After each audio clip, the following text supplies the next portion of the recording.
ओम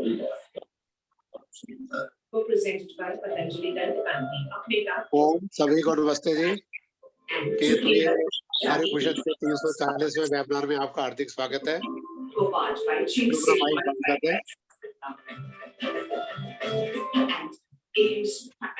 आयुर्वेद के अनुसार कोरोना से, ओमिक्रॉन से कैसे बचें, क्या से बचाव हो सकता है, अखिल भारतीय आयुर्वेद संस्थान की विभागाध्यक्ष डॉक्टर बजूषा राजगोपाल जी का आज उद्बोधन होगा। आज के मुख्य अतिथि वैद्यराज डॉक्टर धर्मवीर आर्य जी, वो भी अपना आशीर्वाद देंगे। आज के अध्यक्ष कमांडर पीसी बख्शी जी आर्य समाज बसंत कुंज के प्रदान कर रहे हैं, उनका भी स्वागत है। अब मैं माता प्रवीणा ठक्कर जी से प्रार्थना करता हूँ, एक बार गायत्री मंत्र का पाठ एक भजन द्वारा कार्यक्रम शुरू करें।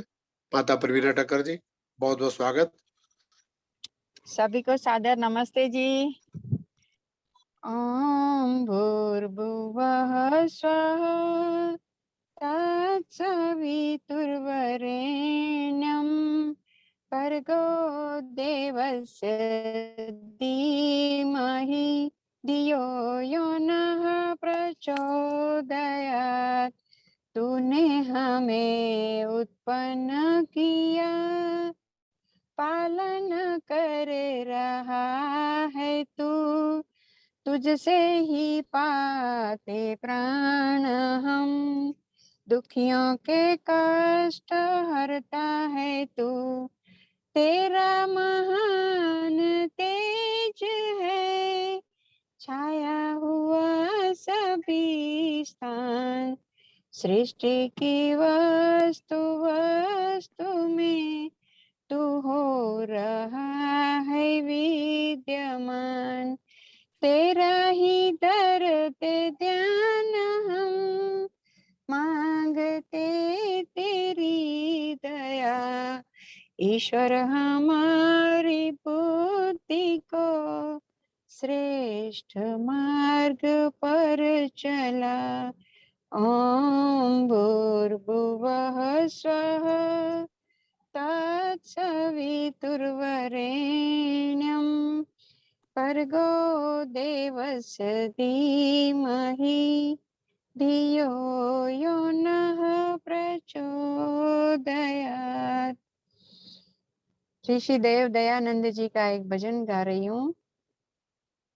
देखा न कोई दूजा, देखा न कोई दूजा, ऋषिवर महान जैसा, एक और सारी दुनिया, एक और वो अकेला, कोई साथ में नहीं था, चेली न कोई चेला।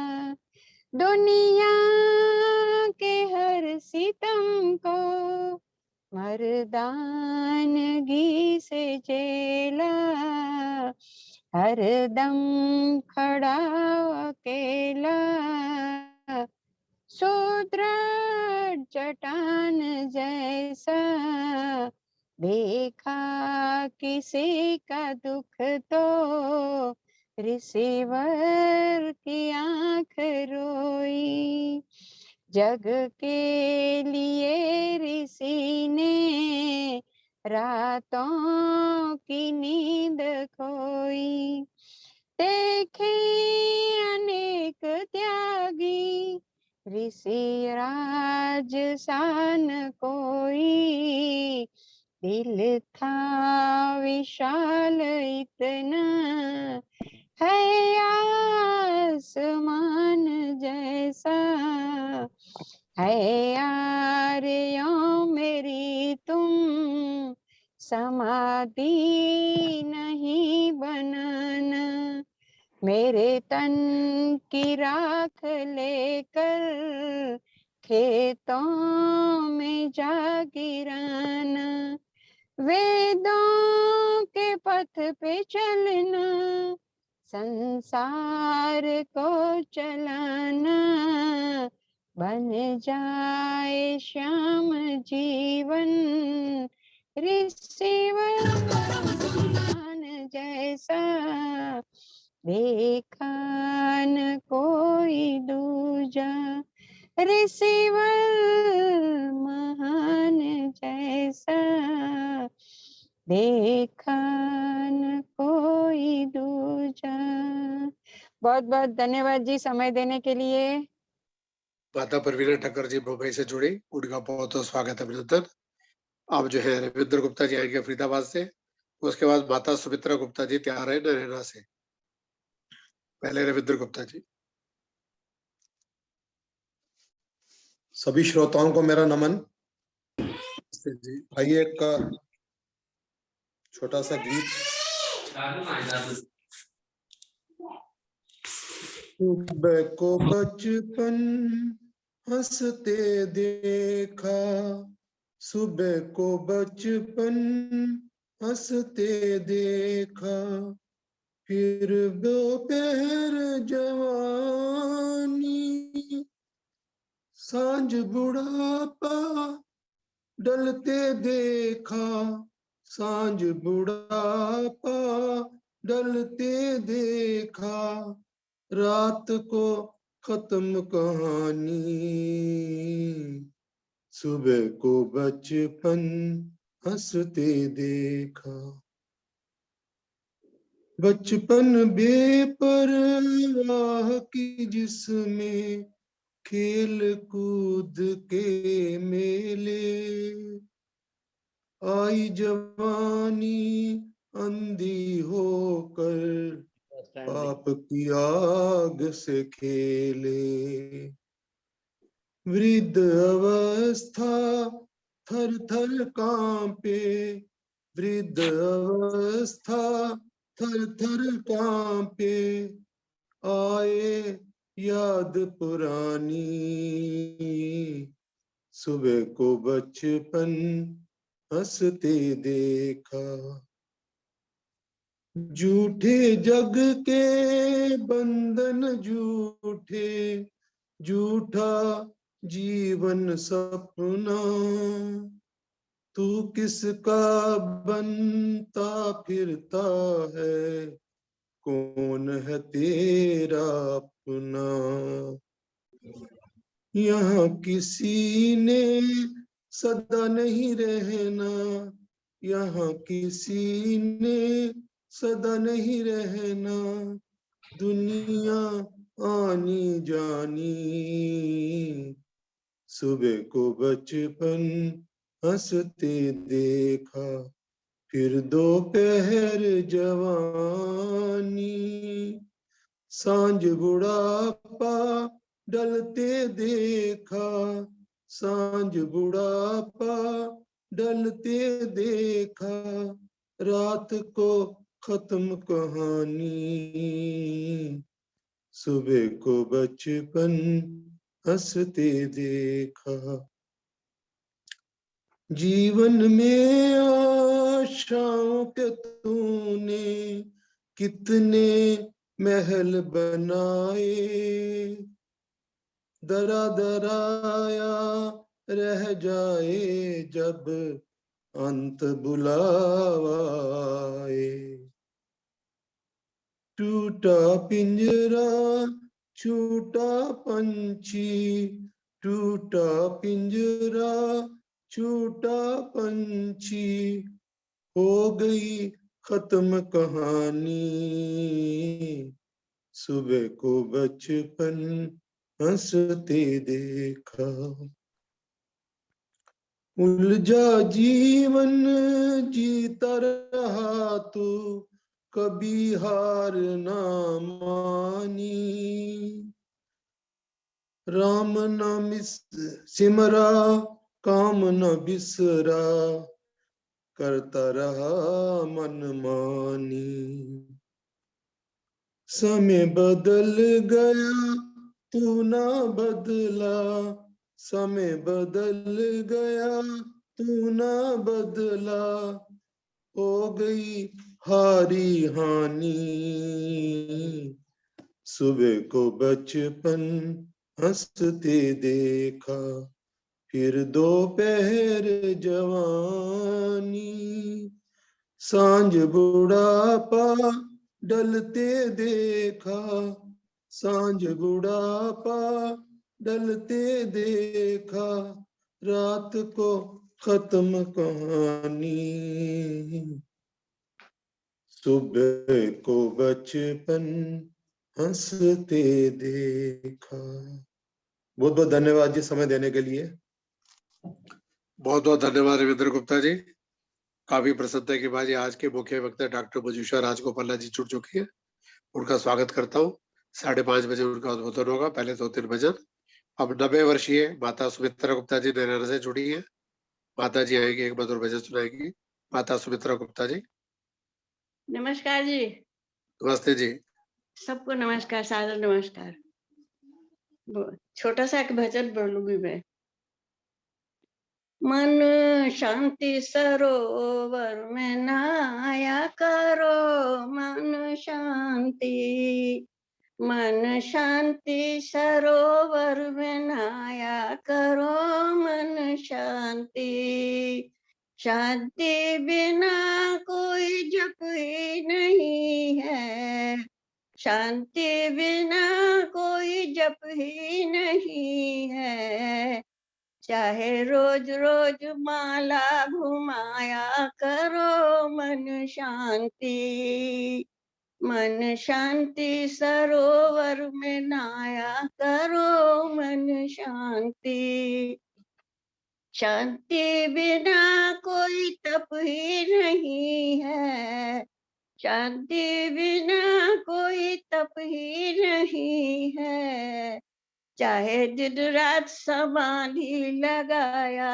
करो, मन शांति, मन शांति सरोवर में नहाया करो, मन शांति, शांति बिना कोई स्नान नहीं है, शांति बिना कोई स्नान नहीं है, चाहे गंगा में डुबकी लगाया करो, मन शांति, मन शांति सरोवर में नहाया करो, मन शांति, शांति बिना कोई दान नहीं है, शांति बिना कोई दान नहीं है, चाहे बोरे पे बोरे लुटाया करो, मन शांति, मन शांति सरोवर में नहाया करो, मन शांति,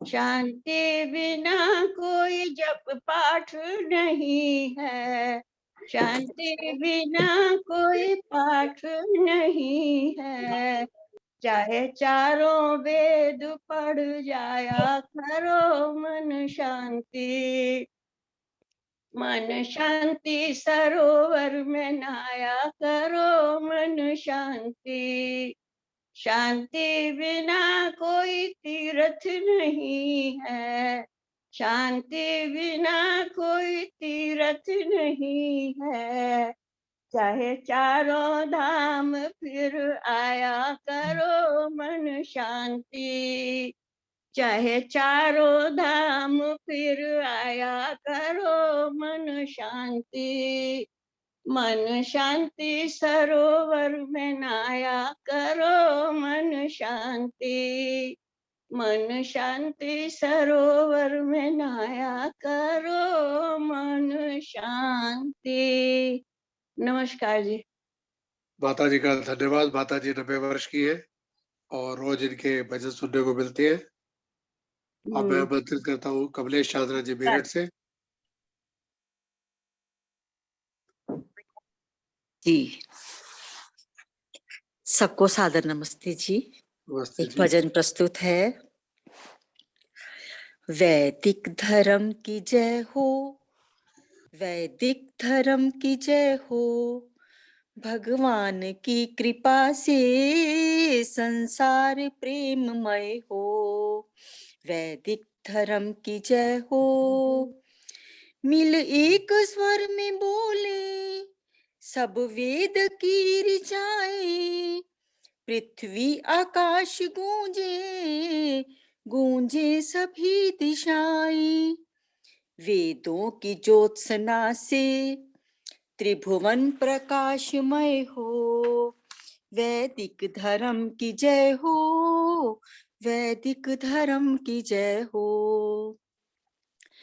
घर घर में यज्ञ होवे, सुख वृष्टि ही सदा हो। नर नार स्वस्थ सारे, धन धान्य संपदा हो। आरोग्यता विराजे, प्रत्येक ताप क्षय हो। वैदिक धर्म की जय हो, वैदिक धर्म की जय हो। सद्भावना परस्पर, ऊंचा चरित्र होवे। मन शुद्ध और निर्मल, बुद्धि पवित्र होवे। सबके लिए निरंतर, सब ओर से अभय हो। वैदिक धर्म की जय हो, वैदिक धर्म की जय हो। वर्णाश्रमी व्यवस्था स्वाधीन राज में हो। गुण कर्म की महता मानव समाज में हो। जिससे सौभाग्य सबका फिर से पथिक उदय हो। वैदिक धर्म की जय हो, वैदिक धर्म की जय हो। भगवान की कृपा से संसार प्रेममय हो, संसार प्रेममय हो। धन्यवाद जी समय देने के लिए। बहुत बहुत धन्यवाद कमलेश यादव जी मेरठ से। परवीन आर्य जी पिंक की एक भजन, उसके बाद एक भजन, फिर डॉक्टर साहब का उद्बोधन 5:30 बजे। पिंकी आर्य जी।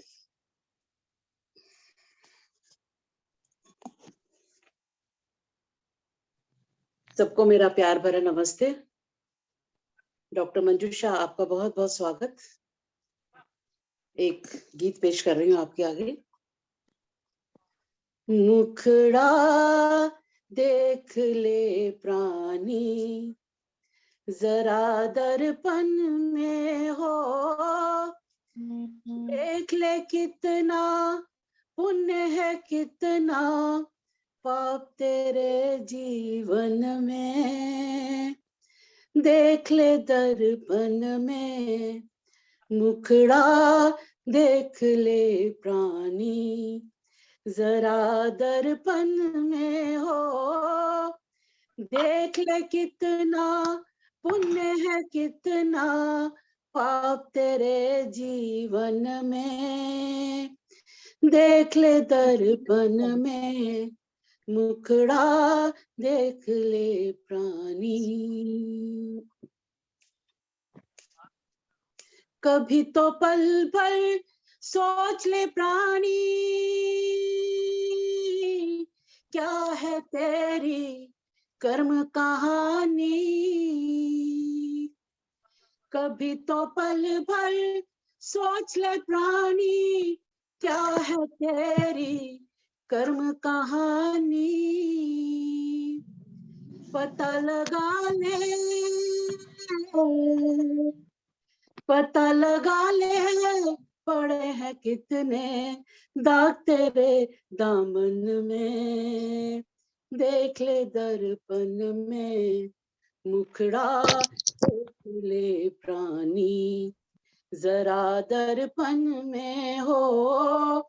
देख ले कितना पुण्य है, कितना पाप तेरे दामन में। देख ले दर्पण में, मुखड़ा देख ले प्राणी। खुद को धोखा दे मत बंदे, अच्छे न होते कपट के धंधे। खुद को धोखा दे मत बंदे, अच्छे न होते कपट के धंधे। सदा न चलता, सदा न चलता किसी का नाटक दुनिया के आंगन में। देख ले दर्पण में मुखड़ा, देख ले प्राणी जरा दर्पण में हो, देख ले कितना पुण्य है, कितना पाप तेरे दामन में, देख ले दर्पण में मुखड़ा, देख ले प्राणी। बहुत बहुत धन्यवाद, शुक्रिया।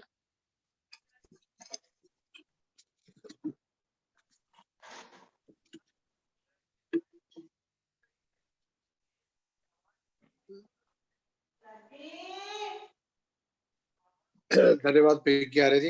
एक भजन और, उसके बाद डॉक्टर साहब का बहुत बहुत रजनी चौक जी सुनाएंगे, रेखा गौतम जी भी है। हाँ जी, मैं आ रही हूँ। सुनाएंगे। नमस्ते, ठीक हो? सादर नमस्ते। एक प्रभु भक्ति का गीत। सुख धाम सदा तेरा नाम सदा, सुख धाम सदा तेरा नाम सदा, कोई तुझ सा और महान नहीं, कोई तुझ सा और महान नहीं।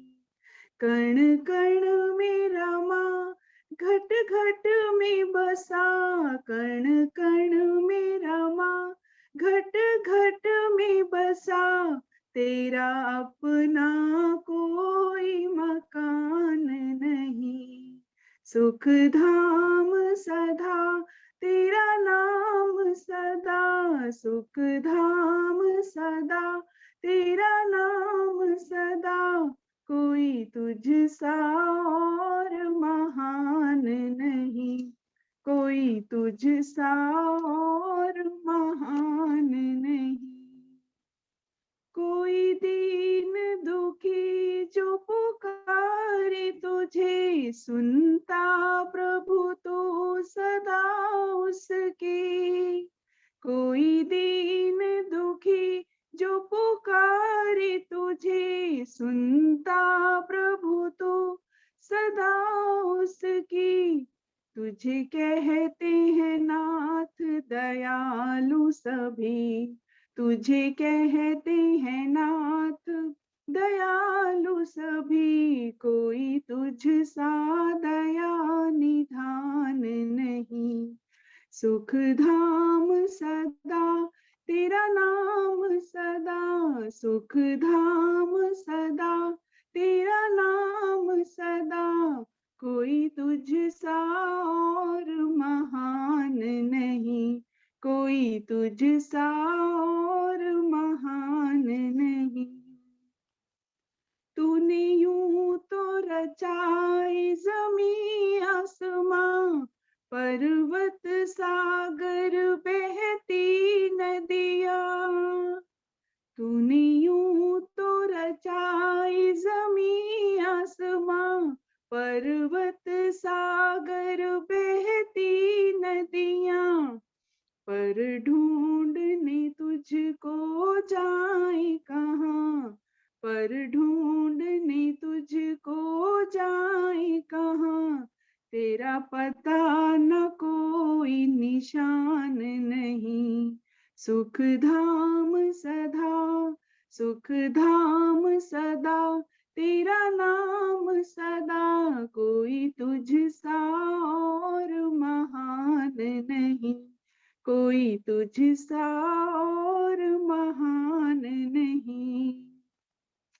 हे जगत पिता, हे जगत पति, कोई जान सका न तुम्हारी गति, हे जगत पिता, हे जगत पति, कोई जान सका न तुम्हारी गति, क्या योगी यति, क्या साधु सती, क्या योगी यति, क्या साधु सती, कोई तू जा तेरे समान नहीं, सुख धाम सदा तेरा नाम सदा, सुख धाम सदा तेरा नाम सदा, कोई तुझसा और महान नहीं, कोई तुझसा और महान नहीं। तेरा नाम जपूं प्रभु ये वर दो, बेमोल की अब झोली भर दो। तेरा नाम जपूं प्रभु ये वर दो, बेमोल की अब झोली भर दो। करुणा निधि अब करुणा कर दो, करुणा निधि अब करुणा कर दो।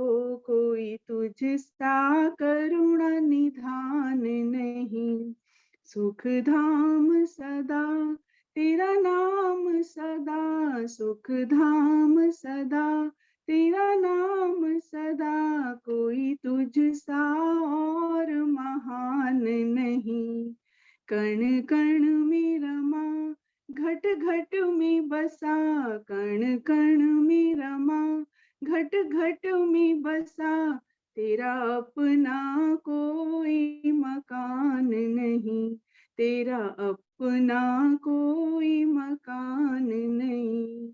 सुख धाम सदा तेरा नाम सदा, सुख धाम सदा तेरा नाम सदा। कोई तुझसा और महान नहीं, कोई तुझसा और महान नहीं।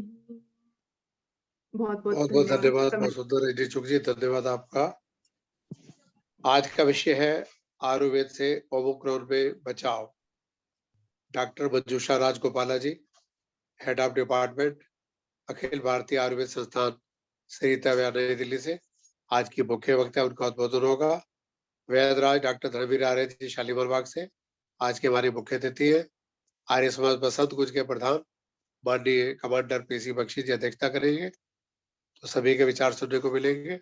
अब मैं डॉक्टर मंजूषा जी से प्रार्थना करूंगा, आएंगे 30 और 40 मिनट के बीच में अपनी बात कह सकते हैं। आपका बहुत बहुत स्वागत, आइए।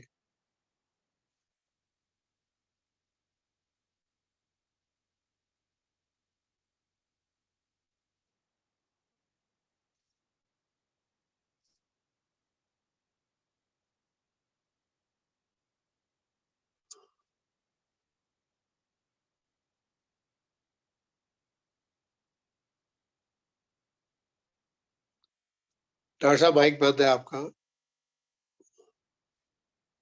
सॉरी। शुभ संध्या। मैं सबसे पहले आज के कार्यक्रम के मुख्य अतिथि धर्मवीर आर्य जी और अध्यक्ष जो हैं कमांडर पीसी बख्शी जी, अनिल आर्य जी और मैडम आर्य जी, इन सबका धन्यवाद करूंगी, मुझे उन सबसे आप सबसे मिलने का मौका दिया।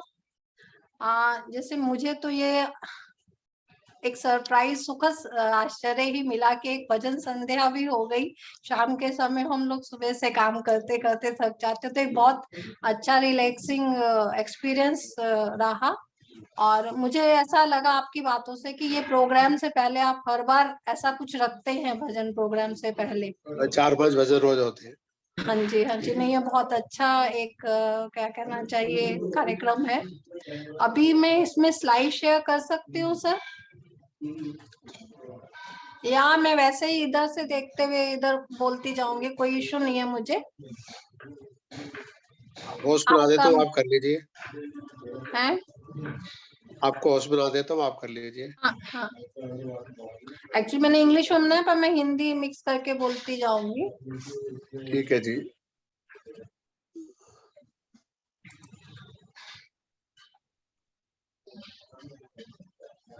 डॉक्टर साहब आप होस्ट हैं, आप स्क्रीन शेयर कर सकती हैं। मुझे ओमनिक्रॉन आ रहे थे। आ गया ना मेरा स्क्रीन? आ गया जी।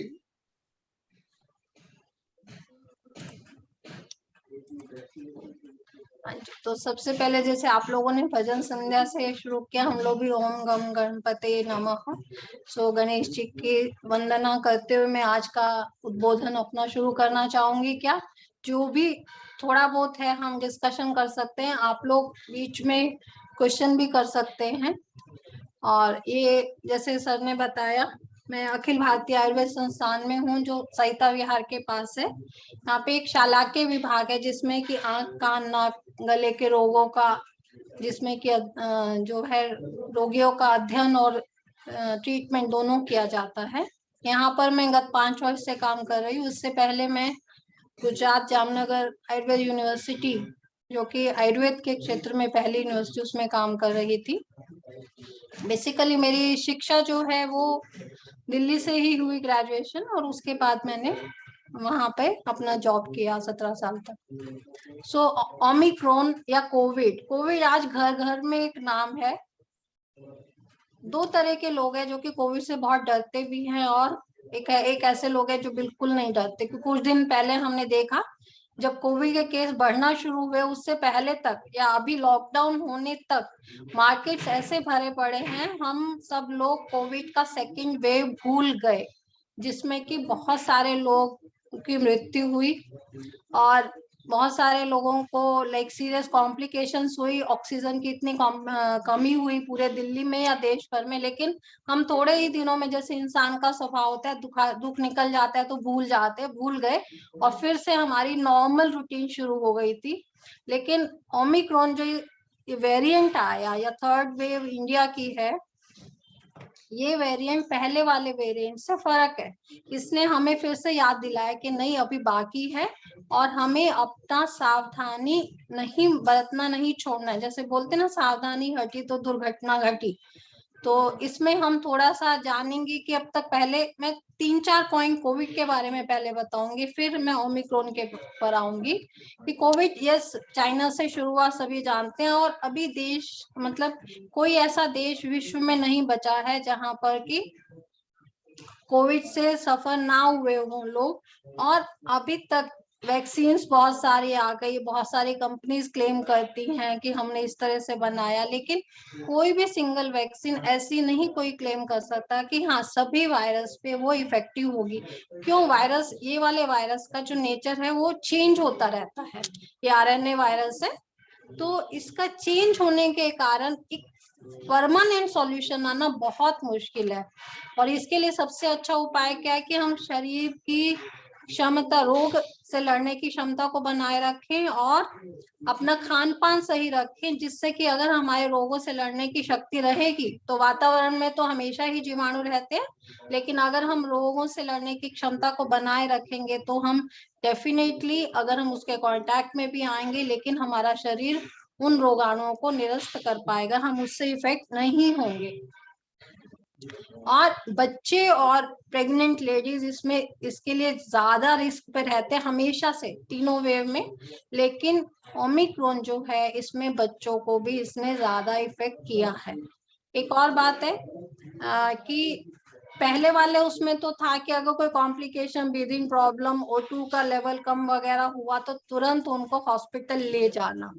लेकिन अच्छी बात ये है कि ये तीसरी वेव में हमें ऐसे सिम्टम्स बहुत कम लोगों में देखने को मिले कि जिसमें कि एसोसिएटेड कंडीशन, मान लो ब्लड प्रेशर है या हार्ट या लंग की कोई प्रॉब्लम है, सांस की कोई तकलीफ है, शुगर या कैंसर है, उन लोगों में, कुछ लोगों में मीन्स सीरियस कॉम्प्लिकेशन देखने को मिली है या डेथ रेट है। नहीं तो ज्यादातर गले की खराश, खांसी, ऐसे सादे या बुखार, शरीर में दुखन, ऐसे लक्षणों के साथ ये 3 से 5, ज्यादा से ज्यादा 7 दिन में ज्यादातर लोग ठीक हो रहे हैं। तो ये एक इस पर्टिकुलर ओमिक्रॉन का एक पॉजिटिव पॉइंट हम बोल सकते हैं। और जैसे वायरस के लिए बोला जाता है, जैसे 20वीं सदी के शुरू में इन्फ्लुएंजा आया, वो अब तक चल रहा आ रहा है, अभी तक भी उसकी सक्सेसफुल वैक्सीन हमारे पास नहीं है। तो उसका एक उपाय हर्ड इम्यूनिटी, मीन्स सोसाइटी में जितने भी लोग हैं उसमें 70-80% लोग उससे इफेक्ट हो जाए 1 बार 2 बार, तो उसके शरीर में अपने आप उसके रोग से लड़ने की शक्ति हो जाती है। तो क्या हम वहां पहुंच के? नहीं, अभी भी उसमें जो है लोगों में या विद्वानों में मतांतर है कि ऐसा नहीं है कि हम अभी पहुंचे। लेकिन हाँ, हम पहुंचने के कुछ जगह पे करीब है, जैसे कि बॉम्बे में है कि 57% लोगों में एंटीबॉडीज पाई गई। अब मैनेजमेंट तो इसके सिम्टम्स की ही ट्रीटमेंट है, कोई स्पेसिफिक ट्रीटमेंट है नहीं। बच्चे बूढ़े किसी भी के लिए ट्रीटमेंट एक ही है, लक्षणों के आधार पर ट्रीटमेंट की जाती है, और अगर कॉम्प्लिकेशंस होते हैं तो जो भी आईसीयू में ट्रीटमेंट है वहां करनी पड़ती है। इसलिए सबसे अच्छा है प्रिवेंशन, ये हो ही ना, ये हमारा सबसे क्या बोलना चाहिए, बड़ा अस्त्र बन सकता है। अगर हम अपना, जो आगे मैं कुछ उपाय बताऊंगी, मास्क पहनना वगैरह, जो आप सबको पता भी है लेकिन हम लोग बीच बीच में भूल जाते हैं।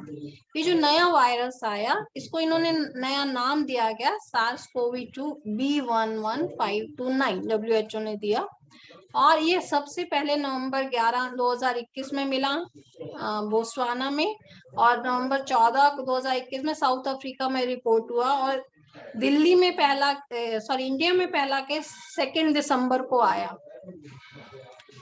इसका, इसमें ये वाले इस डिटेल्स में मैं नहीं जाती, इसमें सबसे ज्यादा जो इम्पोर्टेंट पॉइंट है कि ये बहुत जल्दी फैलता है। पिछले जो हमारे पास इतने 2 वेव आए, और दूसरे देशों में 2 से ज्यादा वेव भी आ चुके हैं, लेकिन वो वाला कोरोना इतनी जल्दी नहीं फैलता था, और एक आदमी से दूसरे आदमी में फैलने में वो टाइम भी ज्यादा ले रहा था, लेकिन ये टाइम भी कम ले रहा है और ज्यादा फैल रहा है। इसीलिए आज गवर्नमेंट ने, ICMR ने गाइडलाइंस दे दिए हैं कि हर आदमी को जिसमें सिम्टम्स नहीं है, उनके कांटेक्ट वालों को टेस्ट करने की जरूरत नहीं है, क्योंकि ये ऑलरेडी कम्युनिटी में फैल चुका है। और ये तरीके हैं जिससे कि ये फैलता है।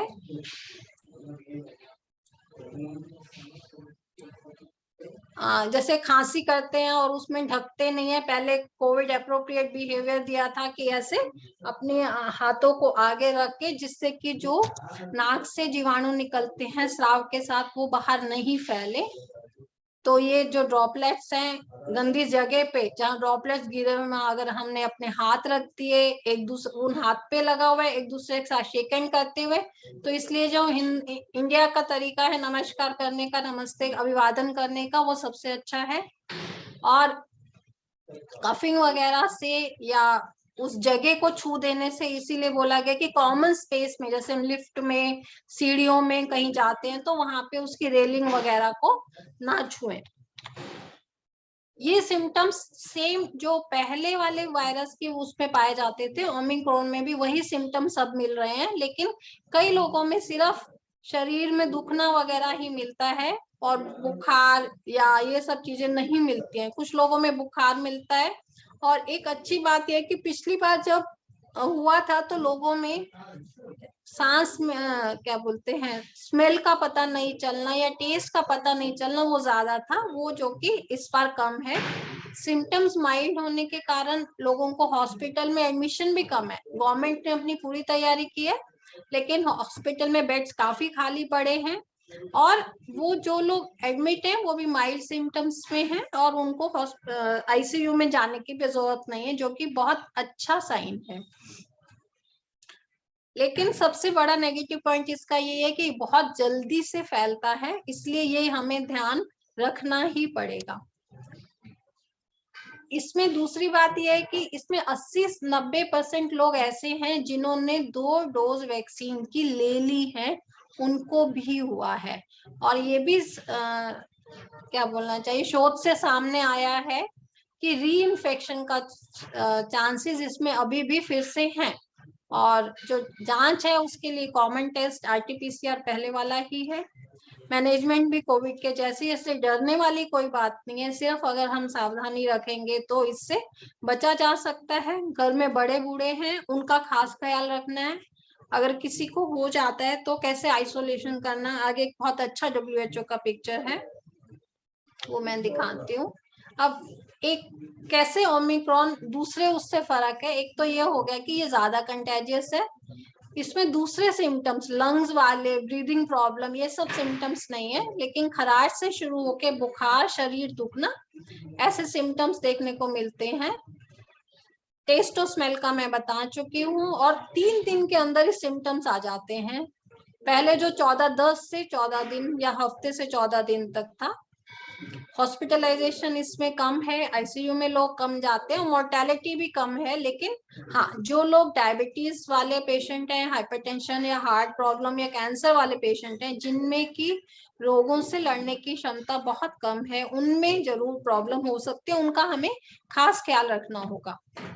ये आज का डाटा है कि अभी डेली के जो केसेस हैं 2.8 लाख डेली के केसेस हो रहे हैं इंडिया में, और लेकिन 2.8 लाख हुए तो उसमें 1.88 मीन्स 1,88,000 के करीब लोग रिकवर भी हुए। रिकवरी रेट 93% है, ये एक बहुत अच्छी बात है।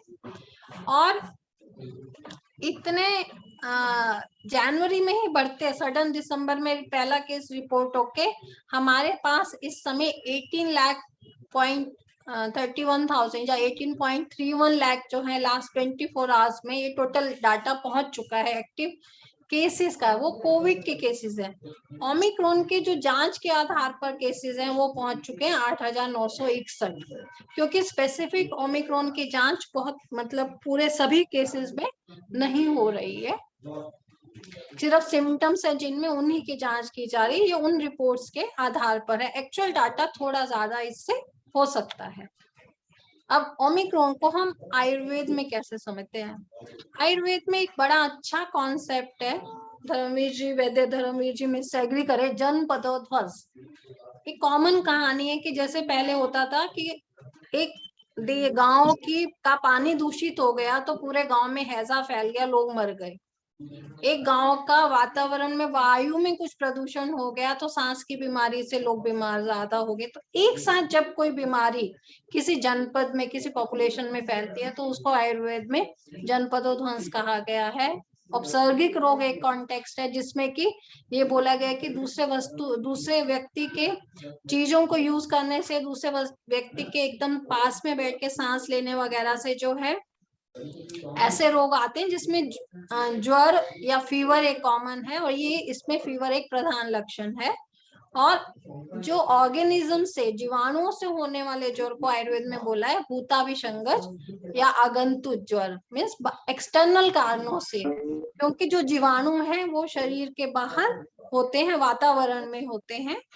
और अलग अलग जो सिम्टम्स पाए जाते हैं, शुष्क काश, आवाज बदलना, हेडेक होना, श्वास की डिफिकल्टी होना, और भूताभिसंगत ज्वर में जो अलग अलग लक्षण या जो ओमिक्रॉन या कोविड में जो लक्षण है, हम आयुर्वेद के आधार पर वात, पित्त और कफ उसमें हम डिवाइड करके उनके अकॉर्डिंग ड्रग्स सेलेक्ट करके पेशेंट की ट्रीटमेंट करते हैं।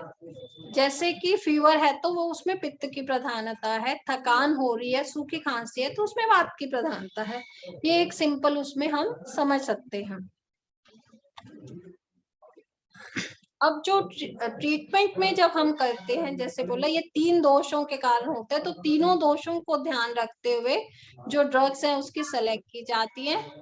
और बुखार में आपने देखा हो पहले घरों में वो नहाने को बोलते थे कि नहीं नहाना है और हल्का खाना खाना है, मूंग का पानी पीना है, मूंग दाल का पानी पीना है, बाकी खाना नहीं खाना है, कम खाना है। तो उस कॉन्सेप्ट को आयुर्वेद में दीपन पाचन बोला गया है। और जब बुखार कम हो जाता है तब जो उससे जो शरीर में कमजोरी आई होती है उसके लिए रसायन सेवन बताया गया है। और प्रिवेंटिव या prevention is better than cure, या निदान का परिवर्जन करना ही रोग का सबसे अच्छा इलाज है। तो इसमें निदान परिवर्जन क्या होगा? जो हम कर रहे हैं, हमारी सरकारें कर रही हैं कि सब ये फैलता है एक दूसरे के द्वारा ड्रॉपलेट इन्फेक्शन से, सांस से, तो वो सांस के द्वारा जीवाणु नहीं फैले उसके लिए मास्क वगैरह पहनना, जिसको हम बोलते हैं कोविड के अनुसार जो एडवाइस बिहेवियर है या कोविड एप्रोप्रिएट बिहेवियर। तो लॉकडाउन एक उसका उपाय है। फिर कुछ प्रोसीजर बताए गए हैं आयुर्वेद में, जैसे धूपन करना, जैसे कपूर जलाना है या राल है, नीम की पत्ती है, हल्दी वगैरह है, उसका धूप शाम को घर में करना, जिससे कि जीवाणु वातावरण में रहेंगे ही नहीं। नस से जो है डेली के दिनचर्या में हमारे यहाँ नाक में 2-2 बूंद गाय के घी की, तिल के तेल की या सरसों का तेल नॉर्थ में हम यूज करते हैं, वो 2-2 बूंद दिन में एक बार नाक में डालना, घर से बाहर निकलने के समय या घर से बाहर आने के बाद 1 से 2 बार दिन में यूज कर सकते हैं। कवल और कंडूश, ये गार्गलिंग है या मुंह क्लीन करना है, जैसे खाना खाने के बाद, और या ज्यादा इरिटेशन हो कि जब कफ वगैरह बलगम निकल रहा है तो उसके बाद भी कुल्ला किया जा सकता है। और एक त्रिफला के द्वारा आंख धोना। क्यों? वातावरण जो है, वातावरण में जब हम जाते हैं तो आंखों का कांटेक्ट धूल धुआं सबसे होता है, उससे बचाव होगा, उसका जो उसके कारण जो इरिटेशन वगैरह होती है, अगर डेली रूटीन में हम त्रिफला से आंख धोते हैं उससे हम बच सकते हैं उन इरिटेशन वगैरह से। क्योंकि आपने देखा पॉल्यूशन जब बढ़ता है दिल्ली में तो आई इरिटेशन वगैरह के केसेस ज्यादा मिलते हैं हमें। ये तीसरा लॉकडाउन जब आते आते उसका इम्पैक्ट बढ़ता गया। पहले लॉकडाउन में कैसे संभले, दूसरे का इम्पैक्ट ज्यादा था, थर्ड लॉकडाउन। अब इस लॉकडाउन का असर सिर्फ अर्थव्यवस्था पे तो पड़ता ही है, मनुष्य के शारीरिक और मानसिक स्वास्थ्य पर भी पड़ता है। बच्चे हैं तो बच्चों में स्ट्रेस क्रिएट होता है, वो ऑनलाइन पढ़ के थक चुके हैं बच्चे इस समय, वो स्कूल जाना चाहते हैं। फिर बच्चे घर पे ही रहते हैं तो मदर और पेरेंट्स, अगर पेरेंट फादर भी घर पे हैं तो पेरेंट्स के लिए भी एक स्ट्रेस है कि बच्चों को शांत कैसे बैठाओ, उनको रेगुलर क्लासेस कैसे अटेंड करवाओ। So it is creating stress for everybody. तो वो स्ट्रेस को चेक करना है हमें। और अभी एक बीच में एक कटिंग न्यूज़पेपर में था कि इन दिनों में घरेलू हिंसा के केसेस भी ज्यादा रिपोर्ट हुए हैं। एक हुआ है कि हॉस्पिटल में 4 गुना अपने आप जो को लोग नुकसान पहुंचाते हैं बिकॉज ऑफ स्ट्रेस, तो उसमें 4 गुना वृद्धि हुई है। उसके बहुत सारे कारण है, जॉब छूटना, फाइनेंशियल स्ट्रेस हो गया उससे, या कोई नियर डियर की डेथ हो गई तो वो उस सदमे को नहीं पहचान पाए, सह पाए। डोमेस्टिक जो कलह का वातावरण है उससे, तो इसके कारण से ये सब भी इस कोरोना के या पेंडेमिक के साइड इफेक्ट्स हम देख रहे हैं। एक अभी रिसेंटली एक आया था 17 तारीख का है ये, कि कोरोना काल में लगभग 1.5 लाख बच्चों ने अभिभावक खोए, आइदर वन पेरेंट और बोथ। एंड जो सड़क पे रहने वाले बच्चे, उनके लिए तो जीवन और मुश्किल हो गया है। सो जो सोसाइटी का जो काम है वो और बढ़ गया। क्यों? जो पॉवर्टी लाइन के अबव पहुंचे थे लोग इंडिया में, वो वापस उधर पहुंच गए। तो ये एक बहुत बड़ी समस्या है, ये इशू एक अलग है। और जो घर पे रह रहे हैं बच्चे, तो उससे ड्राई आई की प्रॉब्लम, सिर्फ बच्चे नहीं बड़े भी जब घर पे रह के वर्क फ्रॉम होम चल रहा है तो ये सब चीजें बहुत बड़ी हैं। तो इसका सबसे अच्छा जो हम बोला निदान परिवर्जन, जो कारण है उसको दूर। तो हमें काम के लिए जितना कंप्यूटर या मोबाइल का यूज करना है हम उतना ही यूज करें, उससे ज्यादा नहीं करें। अब ये एक एडिक्शन बन चुका है सबको, कहीं भी कोई खाली बैठा है आप देखिए ओपन स्पेस में, तो वो अपने मोबाइल के साथ लगा हुआ है। उसमें ब्लू लाइट होती है जो कि आंखों में जो मेन मैक्युला होता है, आंख देखने का जो काम करते एरिया, वो उसको नुकसान पहुंचाती है। इसलिए बच्चों को खास दूर रखना है और माँ बाप को खुद भी दूर रहना है। अगर वो माँ बाप कंट्रोल रहेंगे तो बच्चे भी अपने आप से कंट्रोल हो पाएंगे। इंडोर गेम्स जो हम छोड़ चुके थे फास्ट लाइफ के चलते, अगर हम वापस उन पे आ जाए, हम जो पहले घर में बैठ के लूडो, कैरम, सांप सीढ़ी वगैरह खेला करते थे, व्यापार होता था, ट्रेड या चेस, ये सब गेम, योग करना, ये सब जो उपाय हैं ये प्रिवेंशन के लिए बहुत लाभदायक है, बहुत असरकारी है। क्यों? जब मानसिक रूप से कोई भी मनुष्य स्वस्थ रहेगा तो उसको शारीरिक व्याधि होने के चांसेस बहुत कम होते हैं, हो जाते हैं, कम, उसकी क्षमता, पॉसिबिलिटी जो है कम हो जाती है। WHO ने जो प्रिवेंशन के लिए बताया है कि क्लोज स्पेसेस को अच्छा वेंटिलेशन रखना, मीन्स आप विंडोज ओपन रखिए, डर से खिड़कियां बंद नहीं करनी है। आजकल AC के कारण लोगों के घरों की खिड़कियां खुलती नहीं है। मुझे अपना बचपन याद है, लोग खिड़की खुलती नहीं थी, हवा नहीं आती थी तो नींद नहीं आती थी, लेकिन आजकल सबके घरों की खिड़कियां बंद होती हैं। Avoid crowding and close contact, जो 1 मीटर की दूरी या 2 गज की दूरी वो बनाए रखनी है। अच्छा फिटिंग वाला मास्क पहनना है और मास्क को बार बार छूना नहीं है, और अगर हम कहीं कुछ छू लेते हैं तो हाथ को धोना है, पर ऐसा जरूरी नहीं है कि हर बार सैनिटाइजर से ही धोया जाए। साबुन और पानी भी उतना ही इफेक्टिव है, और vaccine time to time schedule के हिसाब से करना। ये जैसे WHO ने कुछ बताया हुआ है कि डिस्टेंस रखना 1 मीटर का, हैंड धोना, मास्क पहनिए अलग अलग तरह से, कि आप साबुन से भी यूज कर सकते हैं, अल्कोहल बेस्ड सैनिटाइजर भी जहां पानी नहीं है, आप बाहर हैं तो वो भी यूज कर सकते हैं। अगर डायग्नोज हुए तो आइसोलेशन जब करते हैं तो वहां का वेंटिलेशन अच्छा होना चाहिए। बाकी लोग दूसरी तरफ हैं तो भी उनको भी अपना डिस्टेंस मेंटेन करना है। एंड अगर हम ये फॉलो करेंगे तो इस वेव को भी हम कंट्रोल में ला सकते हैं। हाउ टू प्रोटेक्ट, वही है कि जो पहली बातें बताएगी वो दूसरी तरह से बताएगी, वही सब चीजें हैं। एंड एक दूसरे को सहारा देना, एक दूसरे को सपोर्ट करना। सोसाइटी, मनुष्य जो एक सामाजिक प्राणी है, तो सोसाइटी में जो लोग समर्थ हैं वो दूसरों का अगर सपोर्ट करेंगे तो डेफिनेटली हम इस वेव को भी कंट्रोल कर सकते हैं। अब आयुर्वेद पे हम आए तो मैं दवाइयों पे जाने से पहले जो एक lifestyle, Ayurveda is a science of से लाइफ, तो उसमें कैसे जिया जाता है, क्या हमारी दिनचर्या होनी चाहिए, क्या ऋतुचर्या होनी चाहिए, कैसे हमारा कोड ऑफ कंडक्ट होना चाहिए, मीन्स सिर्फ शारीरिक नहीं, खाना पीना नहीं, मानसिक रूप से भी कैसे वो होना चाहिए, उसको भी बताता है। और ऐसा भी बताया गया, एक वैद्य लोलिम राज जी हैं आयुर्वेद में, वो कहते हैं कि अगर हम पथ्य पालन करते हैं खाने रोग के चिकित्सा के दौरान तो बहुत दवाई की बहुत ज्यादा आवश्यकता नहीं रहती है, और अगर हम दवाइयां खाते रहे और खान पीने का ध्यान नहीं रखेंगे तो दवाइयां कुछ काम नहीं करेंगी। इसलिए खाना पीना बहुत इम्पोर्टेंट है, और कोविड में भी उतना ही इम्पोर्टेंट है। मिनिस्ट्री भी प्रमोट कर रही है कि कुछ ऐसे खान पान जैसे कि टर्मरिक मिल्क है, आयुष पात है, ये सब इम्यूनिटी बूस्टिंग फूड जो है, जो कि कोरोना में इफेक्टिव है। जैसे दिनचर्या, ऋतुचर्या, इसको की एक स्वस्थ वृत्त एक स्पेशलिटी है या ब्रांच आयुर्वेद की, जिसमें कि बताया गया है कि कैसे इंसान का स्वास्थ्य बनाए रखा जाए। और हमारा इंडिया या साउथ एशियन रीजन जो है, यहाँ हमें 6 ऋतुएं देखने को मिलती है, जो यूरोप में आपको 6 की 6 ऋतुएं देखने को नहीं मिलती है। तो इन 6 ऋतुओं के हिसाब से कैसे खान पान होना चाहिए, कैसे रहन सहन होना चाहिए, ये सब पूरा आयुर्वेद में बताया गया है।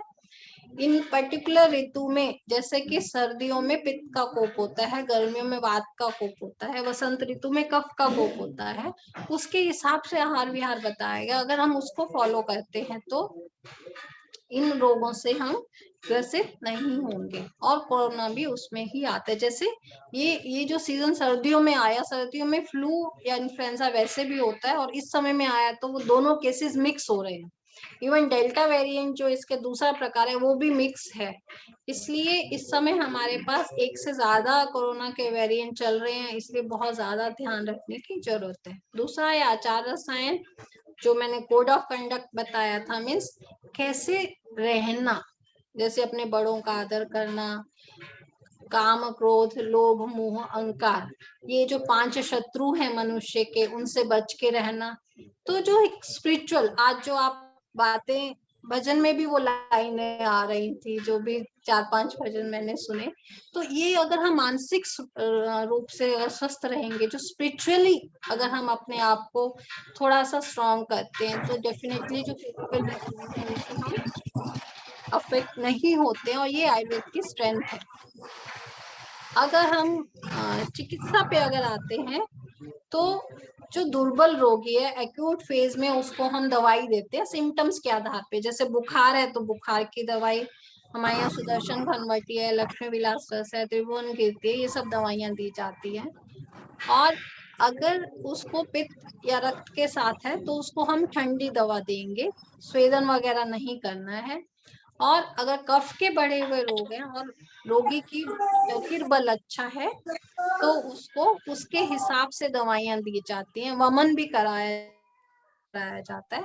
और जब रोग कंट्रोल में हो जाता है तो लास्ट की स्टेज में रंगन या रसायन थेरेपी, आजकल रसायन वर्ड या इम्यूनोमॉड्यूलेटर वर्ड या इम्यूनिटी एनहेंसिंग ड्रग्स बहुत सारे हैं मार्केट में। च्यवनप्राश एक बहुत कॉमन है जो सब लोग सर्दियों में खाते हैं।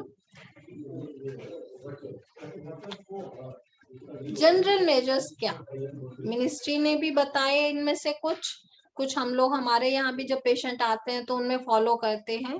तो एक physical distancing, respiratory and hand hygiene और वियर मास्क, ये तो हम पहले कर चुके। गर्म पानी पीना, गर्म पानी सीजन के हिसाब से, गर्मियों में बहुत गर्म नहीं पर सर्दियों में हम थोड़ा ज्यादा गर्म पानी पी सकते हैं।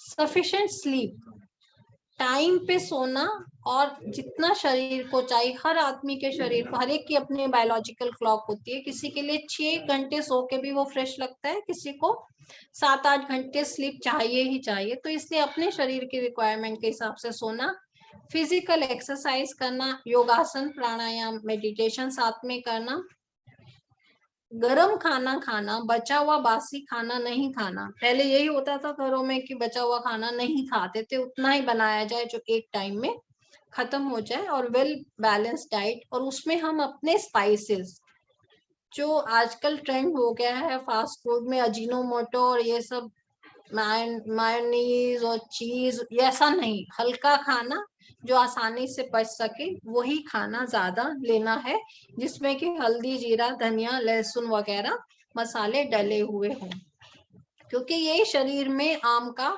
या कफ का पाचन करते हैं, कफ को शरीर से निकालने में हेल्प करते हैं। अब ये 2 हो चुके थे कि नाक में 2-2 बूंद 1 से 2 बार दिन में तिल तेल, कोकोनट तेल या घी डालना, कुल्ला करना, गंडूश है, या स्टीम लेना। जब सिम्टम से नाक बंद हो रही है तो स्टीम लेनी है। च्यवनप्राश है, रम रसायन, आवाज तो है।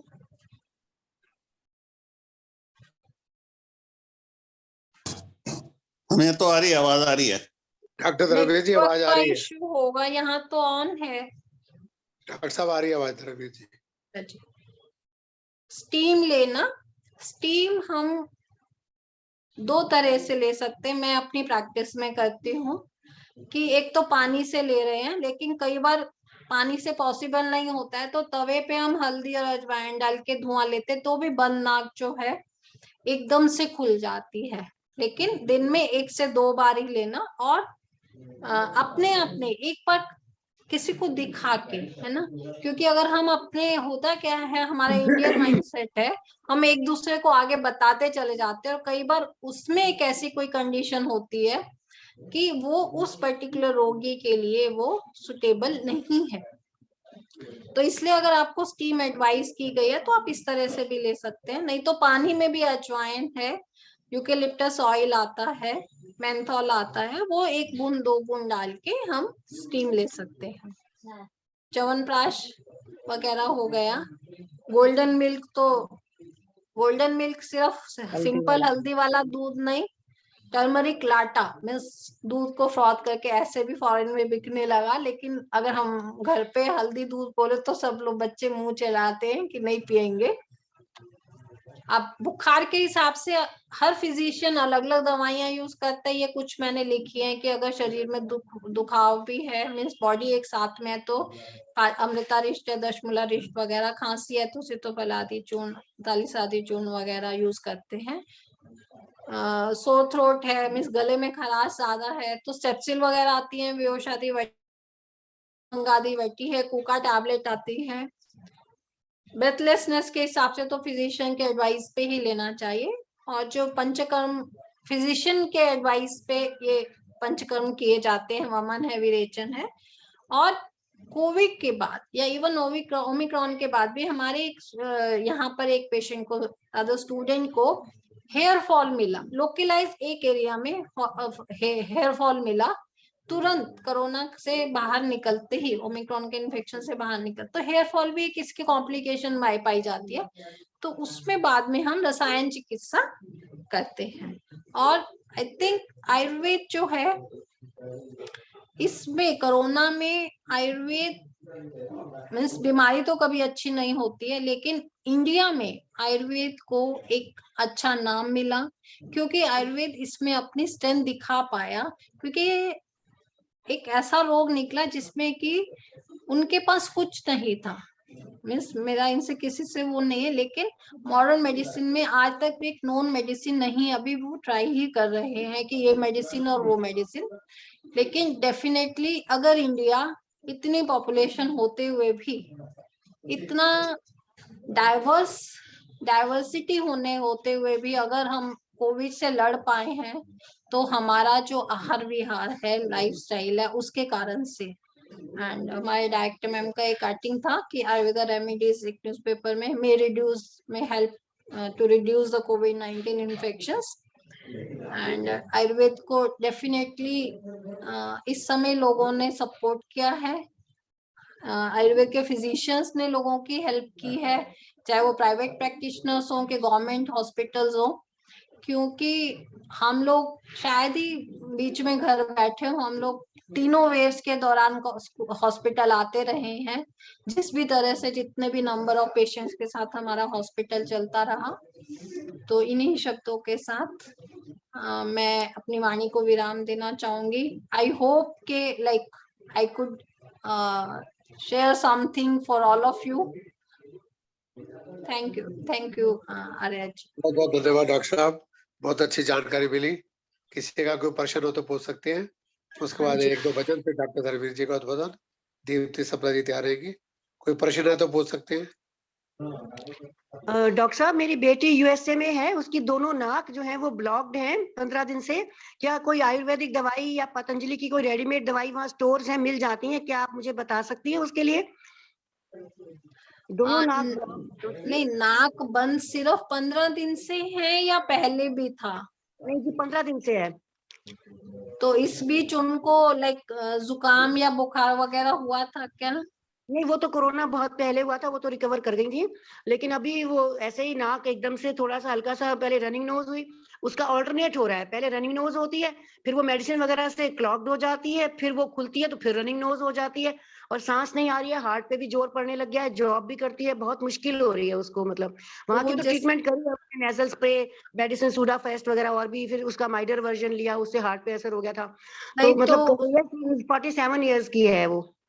हाँ, तो इसका मतलब ये पुराना प्रॉब्लम लग रहा है, और ऐसा नहीं हो कि पहली बार हुआ है जी, पहली बार हुआ है उसको, ऐसा पहली बार ही हुआ है। नहीं, लेकिन वो स्प्रे वगैरह यूज करते हैं, तो मीन्स कौन सा स्प्रे यूज करते हैं? वो हैबिचुअल नेजल स्प्रे, अभी इसके चक्कर में जो डॉक्टर ने बताया तो लाइट नेजल स्प्रे वगैरह वो सूट नहीं किया, उससे तो एकदम वो घबरा गई बुरी तरह, फिर वो तो बंद करना पड़ा। रिबाउंड नेजल ब्लॉकेज होता है हाँ जी, रिबाउंड नेजल ब्लॉकेज होता है एक हैबिचुअल, जैसे ऑट्रिविन आता है, तो उससे क्या होता है कि उस समय नाक खुल जाती है, जब दवा का असर निकल जाता है तो फिर से नाक बंद हो जाती है। हाँ, 4 घंटे बाद फिर से ब्लॉक होने लग जाती है वही। तो सबसे पहला है कि लाइट डाइट लेनी है, और मैं जो यूज करती हूँ लक्ष्मी विलास रस, या फिर आप जो आयुष काढ़ा वगैरह वहाँ पतंजलि का भी मिल जाएगा। हाँ, पतंजलि स्टोर है उसके घर में, वो ऑनलाइन। क्योंकि पतंजलि की दवाइयाँ यूज ज्यादा नहीं करती हूँ, मुझे आइडिया भी नहीं है। उनकी कोरोनिल टैबलेट जरूर आई थी, लेकिन मुझे उसका आइडिया नहीं है। लेकिन आयुष कोरोना नहीं है, कोरोना नहीं है, अब नाक की ही प्रॉब्लम उसको है, वो तो बहुत पहले हुआ था, वो तो कब का 2 साल पहले रिकवर हुआ। लेकिन देखना पड़ेगा उनको कि जैसे हमें एक काम इतना ही कर सकते हैं, 1 हफ्ता वो लाइट डाइट, वार्म वाटर है ना, और जैसे अदरक वाला पानी उबाल के पिए, और अदरक है या धनिया जीरा डाल के वो उबला हुआ पानी पिए, एकदम लाइट डाइट ले, कोई बेकरी आइटम्स कुछ नहीं, उनमें उनको चेंज मिलता है तो ठीक है, अदरवाइज फिर वो वहां पे कोई आयुर्वेदा प्रैक्टिशनर भी होंगे तो उनको देखना पड़ेगा। क्योंकि बिना जांच के नेजल एग्जामिनेशन के हम दवाई बताना थोड़ा सा लगता है। मुझे लगा बस कोई आयुर्वेदिक मेडिसिन अगर आप बताएं वो वहां से परचेज कर लेगी ऑनलाइन पतंजलि स्टोर से, तो पहले उनको लेकिन दवाई बतानी पड़ती है, वो खुद से रिकमेंड नहीं करते, तो जो बताएंगी वो तो वो खरीद लेगी वहां से। नहीं नहीं वो बिल्कुल सही है, लेकिन क्या है सिर्फ पतंजलि नेजल की ब्लॉकेज ड्राइनेस तो पतंजलि नहीं की अंदर। नेजल ब्लॉकेज के लिए पतंजलि की अगर कोई है मेडिसिन, मतलब कोई आयुर्वेदिक में है तो वो बता दीजिए मुझे, खाली अगर बता सकती नहीं हैं तो। आप समझे नहीं। मेरा ये सबमिशन है कि नेजल ब्लॉकेज के बहुत सारे कारण हैं। एक ड्राइनेस के कारण हो सकता है, एक इन्फेक्शन के कारण हो सकता है। तो अगर वो इन्फेक्शन नहीं है तो हम सिंपल 2 बूंद तेल 2 बार डाल के थोड़ा स्टीम लेंगे, उससे भी खुल जाएगा। जैसे अणु तेल आता है तो उससे भी खुल जाएगा। लेकिन अगर वो इन्फेक्शन ज्यादा है तो वो 2 बूंद तेल काम नहीं करेगा। हाँ जी समझ रहे? ठीक है। धन्यवाद जी। Thank you. नेक्स्ट क्वेश्चन किसी का हो तो, किसी और का कोई प्रश्न?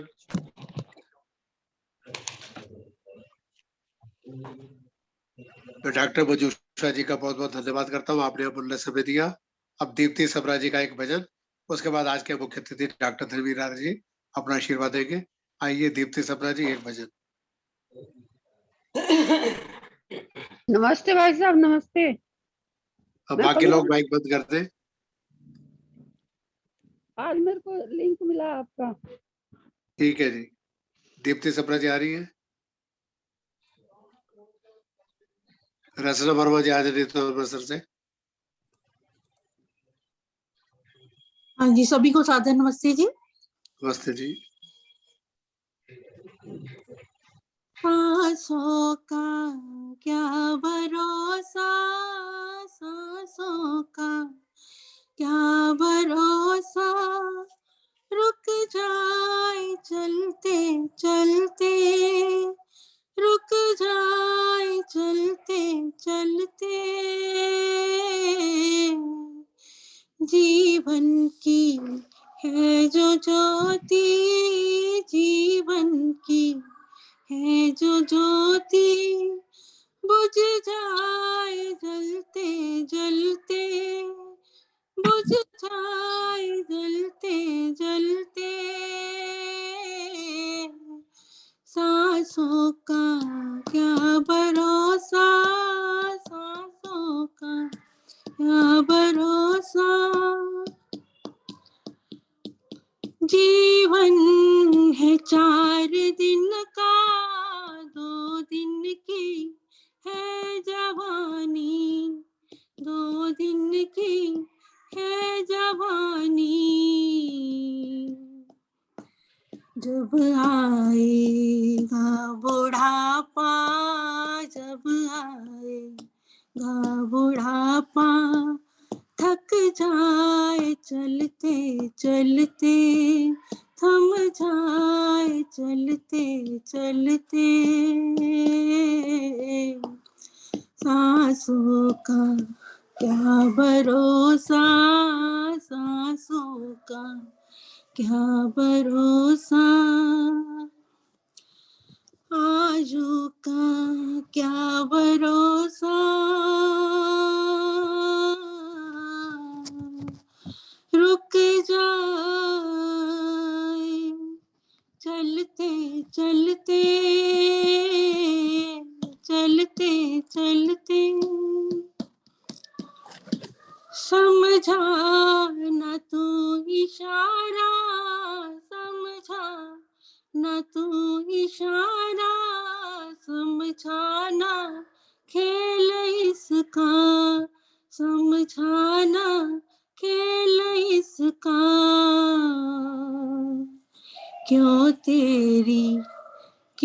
तेरी बात बिगड़ी, क्यों तेरी बात बिगड़ी, हर बार बनते बनते, हर बार बनते बनते, सांसों का क्या भरोसा, सांसों का क्या भरोसा, तेरे साथ जाए रजनी, तेरे कर्मों की कमाई, तेरे कर्मों की कमाई। गए जग से बादशाह भी, गए जग से बादशाह भी, यूं ही हाथ मलते मलते, यूं ही हाथ मलते मलते, सांसों का क्या भरोसा, सांसों का अब तक किया न सोनो, अब तो प्रभु सुमिर ले, अब तो प्रभु सुमिर ले। कह रही है जिंदगी की, कह रही है जिंदगी की, ये शाम ढलते ढलते, ये शाम ढलते ढलते, सांसों का क्या भरोसा, सांसों का क्या भरोसा, रुक जाए जाए कब कहाँ, थम जाए चलते चलते। धन्यवाद जी, समय देने के लिए बहुत बहुत धन्यवाद। बहुत बहुत धन्यवाद रचना वर्मा जी अमृतसर से। रेणु गाई जी भी जुड़ चुकी है अभी, रेखा गौतम जी, सभी के वजह सुनेंगे। पहले आज के मुख्य अतिथि आदरणीय डॉक्टर धर्मवीर आर्य जी से प्रार्थना करूंगा। अपना आशीर्वाद मार्गदर्शन डॉक्टर धर्मवीर आर्य जी।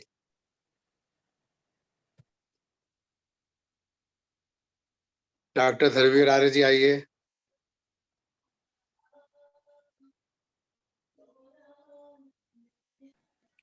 म्यूट करवा।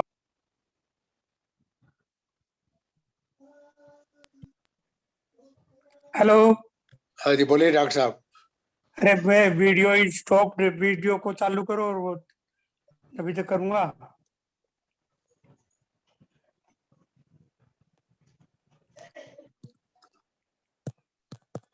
हेलो।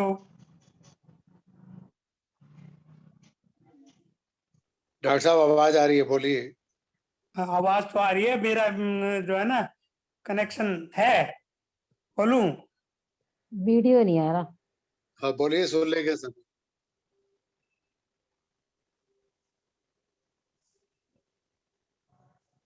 हेलो।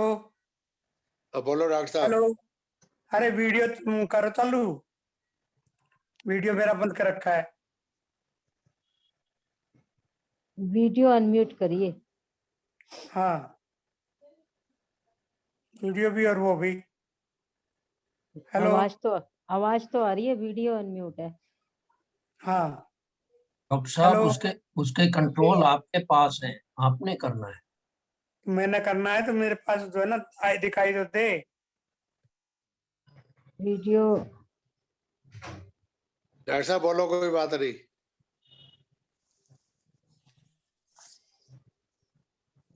फोटो कार्ड पे लगी हुई, आप बोलो अपने विचार। हेलो, फोटो की कोई बात नहीं है। गुरुजी प्रणाम, आपकी आवाज आ आवाज रही है? सुन लेंगे बहुत है।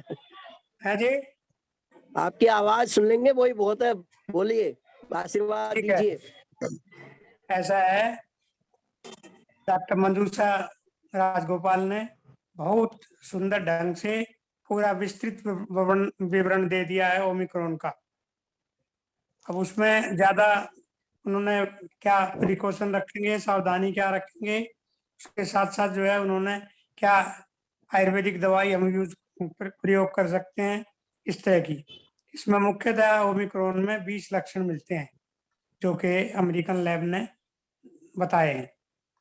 पहला है सिर दर्द, दूसरा नाक बहना, तीसरा थकान, चौथा छींक आना, पांचवा गले में खराश, छठा लगातार खांसी, सातवां कर्कश आवाज, आठवां ठंड लगना या कंपकपी, नौवां बुखार, 10वां चक्कर आना, 11 ब्रेन फॉग, 12 सुगंध बदल जाना, आंखों में दर्द 13, 14 मांसपेशियों में तेज दर्द, 15वां है भूख न लगना, 16वां है सुगंध महसूस न होना, 17वां छाती में दर्द, 18 ग्रंथियों में सूजन, 19वां कमजोरी, 20वां स्किन रैशेस।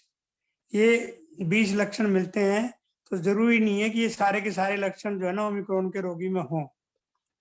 ज्यादातर 3-4 लक्षण ज्यादा मिलते हैं, सिर दर्द और नाक बहना और थकान। ये आया किसी रोगी से कांटेक्ट में आया, 2 से 5 दिन के अंदर जो है ना उसको भी बीमारी हो गई। ये 2 से 5 दिन का इसका इंक्यूबेशन पीरियड कहते हैं अंग्रेजी में, मतलब संक्रमण का जो है समय होता है वो, उसमें ये बीमारी फैलती है। इसलिए सावधानी बहुत जरूरी है। मास्क का और डिस्टेंस एक दूसरे का जो है ना से दूर रहने का ज्यादा जो है ना, घर में भी जो है ना, घर से बाहर निकलें तो बड़ी सावधानी बरतें, और खासकर जो है ना बड़ी उम्र के लोग ज्यादा संक्रमित हो रहे हैं और ठीक भी देर में होते हैं। इस दृष्टि से ये देखना है। अब इसमें देखिए, आप थकान के लिए तो बता दिया उन्होंने भी, खाओ जो है ना आप थोड़ा सा जो आयरन की चीजें हैं, हरी पत्ती की सब्जियां हैं, इस तरह की चीजें खाओ। और छींक भी आए और ये आए नाक बहन, नाक के अंदर जो है ड्रॉप डालो अपनी, और कुछ नहीं, सरसों का तेल ही घर में होता है वही डालो, गाय का घी डालो, थोड़ा उसको कोसा गर्म कर लें, पहले गर्म करके स्वाता सा 2-2 बूंद डाल दें। गले में खराश हो तो गरारे करें। लगातार खांसी आ रही हो तो जो है खांसी के लिए मुलैठी सबसे बढ़िया है, मुंह में डाल के चूसते रहें। कर्कश आवाज हो उसको भी ठीक करेगी मुलैठी। और ठंड लगी हो या कंपकपी हो तो संजीवनी की गोली खा लें। संजीवनी खाते ही ठंड भी ठीक और कंपकपी भी ठीक और बुखार भी ठीक, छींक भी ठीक। बुखार भी, चक्कर आना हो, ब्रेन फॉग हो, या सुगंध बदल रही हो, तो इसका मतलब ये नर्वस सिस्टम के लक्षण है। इसके अंदर जो है थोड़ा सा रेस्ट सबसे जरूरी है। दूसरा, उसके साथ में कोई ये नाक में डालने की दवाएं के साथ साथ इन्फेक्शन के लिए भी औषधि खानी पड़ेगी। आंखों में दर्द, मांसपेशियों में तेज दर्द, ये जो है सब चीजें चिकित्सक की सहायता मांगती हैं। चिकित्सक के पास जाना चाहिए और उससे सलाह लेनी चाहिए। अपने आप नहीं खानी चाहिए कोई चीजें। छाती में दर्द है,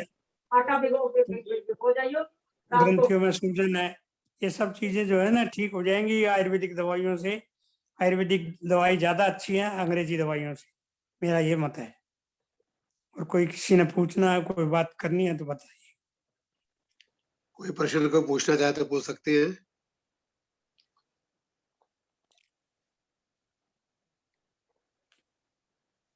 चलो, धन्यवाद डॉक्टर धर्मवीर जी। आज के मुख्य अतिथि रेखा गौतम जी जुड़ी हुई है हिसार से। एक भजन सुनाते जाए। रेखा गौतम जी। नमस्ते। नमस्ते।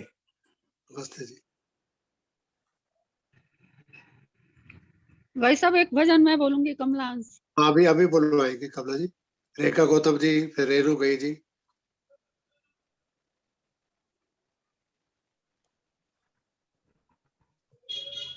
रेखा गौतम जी आ रही है, नहीं तो रेणु गई जी आ जाए। कौन आए? चलो मैं ही बोल देती हूँ। बोलो जी। सभी को मेरा नमन। बेला अमृत गया आलसी सो रहा बन अभागा, साथी सारे जगे तू न जागा। बेला अमृत गया आलसी सो रहा बन अभागा, साथी सारे जगे तू न जागा। झोलियां भर रहे भाग्य वाले, लाखों पतितों ने जीवन संभाले। रंग राजा बने भक्ति रस में सने कष्ट भागा। साथी सारे जगे तू न जागा। कर्म उत्तम थे नर तन जो पाया, आलसी बन के हीरा गवाया। उल्टी हो गई मति करके अपनी क्षति, रोने लगा। साथी सारे गए तू न जागा। विला अमृत गया आलसी सो रहा, बन अभागा। साथी सारे जग तू न जागा। धर्म वेदों का देखा न भाला, वेला अमृत गया ना संभाला। सौदा घाटे का कर हाथ माथे पे रख, रोने लगा। साथी सारे जगे तू न जागा। वेला अमृत गया आलसी सो रहा, बन अभागा। साथी सारे जगे तू न जागा। देखे अब भी न तूने विचारा, सिर से ऋषियों का ऋण न उतारा। देश अब भी न तूने विहारा, सिर से ऋषियों का ऋण न उतारा। हंस का रूप था गंदला पानी पिया, करके बन के कागा। हंस का रूप था गंदला पानी पिया, बन के कागा।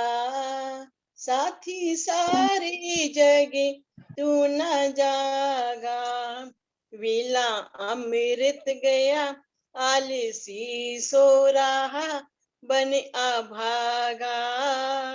साथी सारे जगे तू न जागा।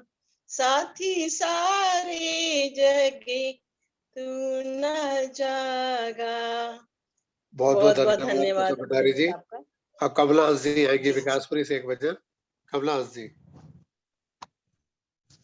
हाँ जी, सुनाइए। आवाज आ रही है? हाँ जी आ रही है जी। मैं ऋषि का एक गीत बोल रही हूँ। पड़े हम सो रहे कब से जगाया था दयानंद ने। पड़े हम सो रहे कब से जगाया था दयानंद ने। अजल की नींद से हमको उठाया था दयानंद ने। मुखालिया एकदम चौंके हवाइयाँ उड़ गई उसकी। यहाँ जब वेद का डंका बजाया था दयानंद ने। यहाँ जब वेद का डंका बजाया था दयानंद ने। पड़े हम सो रहे कब से जगाया था दयानंद ने। हटे ज्ञान के बादल अंधेरा मिट गया सारा।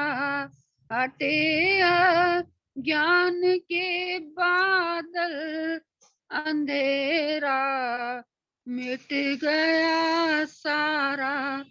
प्रभु के ज्ञान का सूरज दिखाया था दयानंद ने। प्रभु के ज्ञान का सूरज दिखाया था दयानंद ने।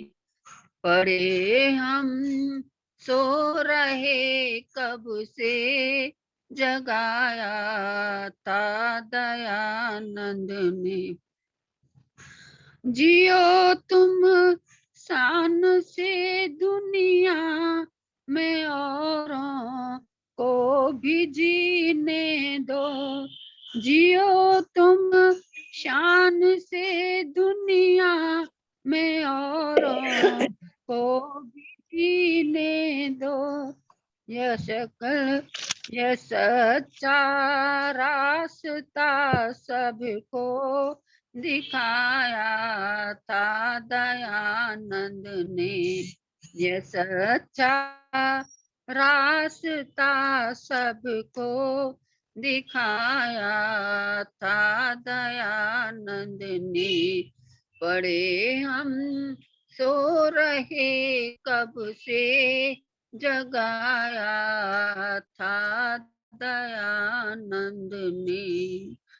बड़ी जब दुर्दशा देखी दलित बिछड़े अछूतों की, तड़फ कर उनको सीने से लगाया था दयानंद ने। तड़फ कर उनको सीने से लगाया था दयानंद ने। पड़े हम सो रहे कब से जगाया था दयानंद ने। वतन पर जान देने की कसम खाई जवानों ने। वतन पर जान देने की कसम खाई जवानों ने। वतन के प्यार का नगमा सुनाया था दयानंद ने। वतन के प्यार का नगमा सुनाया था दयानंद ने। पड़े हम सो रहे कब से जगाया था दयानंद ने। पड़े हम सो रहे कब से जगाया था दयानंद ने। अजल की नींद से हमको उठाया था दयानंद ने। ओम। धन्यवाद आपका, आपने बहुत समय बहुत दिया। धन्यवाद कमलेश जी।